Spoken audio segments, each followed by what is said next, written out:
This is what I was pinpointing. General Zahid साहब, ये तो फिर वो तो एक पुराना जिस तरह एक फॉर्मूला है, जब एक रेसलिंग का मैच होता है तो उसमें कहते हैं कि when your opponent is down तो फिर उस वक्त उसको छोड़ना नहीं चाहिए, बल्कि ग्रिप जो है वो उसे गले को और भी जोर से पकड़ लेना चाहिए, डोंट लेट इट गो। तो क्या पाकिस्तान के पास ये वही पॉइंट है where they don't know how to tackle us, इनको समझ नहीं आ रही, तो this is the time to actually hit them hard? देखिए, मिसरीड कर गए हैं जी।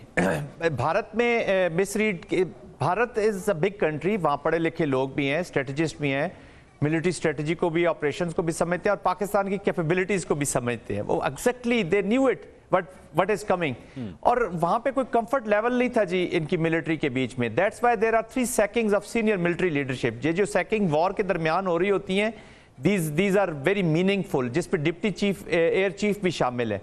तो बिकॉज एक तो वो mentally psychologically they were not into war, और उन्हें पता था कि पाकिस्तान ने लास्ट ईयर भी पुलवामा में भी अपनी डेटरेंस जो है रीगेन करने के लिए, दो वी टुक 36 आवर्स, 36 आवर्स, इसमें तो 24 मिनट भी नहीं लगाए, बिकॉज एप्लीकेशन जो है ना जी डिफरेंट मोड में गई है।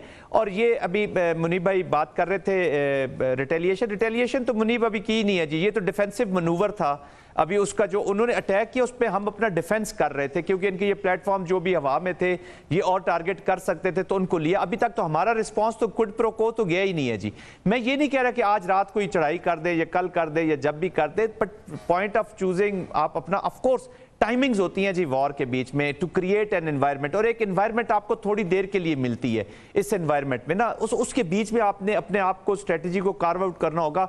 ऑफ कोर्स जिन लोगों के पास इंफॉर्मेशन है, इंटेलिजेंस है, जो डिसीजन मेकर्स हैं और उनके जो पहले डिसीजंस गए हैं या जो डिफेंस माउंट किया है हमने अपना इस अपने अग्रेशन के अगेंस्ट, उससे रिफ्लेक्ट हो रहा है कि दे आर इन जो डिसीजन मेकिंग माइंड्स है, दे आर कूल, काम एंड असर्टिव और पॉजिटिव हैं। तो इसका मतलब है कि वो डिसीजन लूप में नहीं घुसा। आप इस वक्त इंडिया के डिसीजन लूप में घुस गए हैं।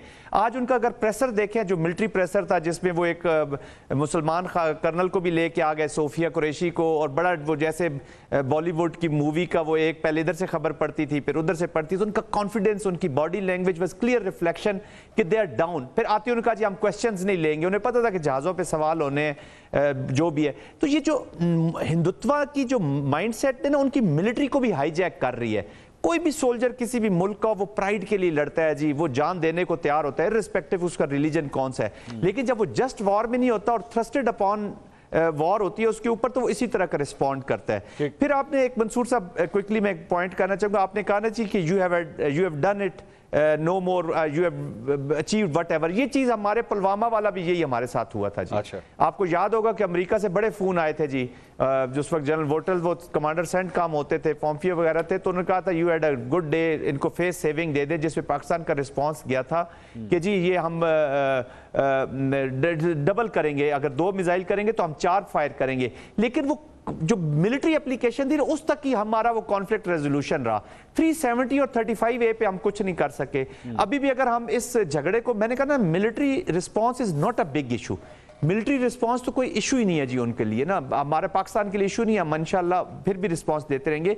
ये जो अभी वाटर मनूवर उन्होंने किया है, नई टर्म्स ले आते हैं, हमने ट्रीटीज को टर्मिनेट होते देखा है, सस्पेंड होते देखा है, ये हेल्ड इन अबेंस पहली दफा हम एक सुन रहे हैं। तो एक नए दुनिया को एक नए डगर पे डाल रहा है। इस माइंडसेट के साथ हमने अगर जाना है तो जो कोर इशू है दैट इज द कश्मीर।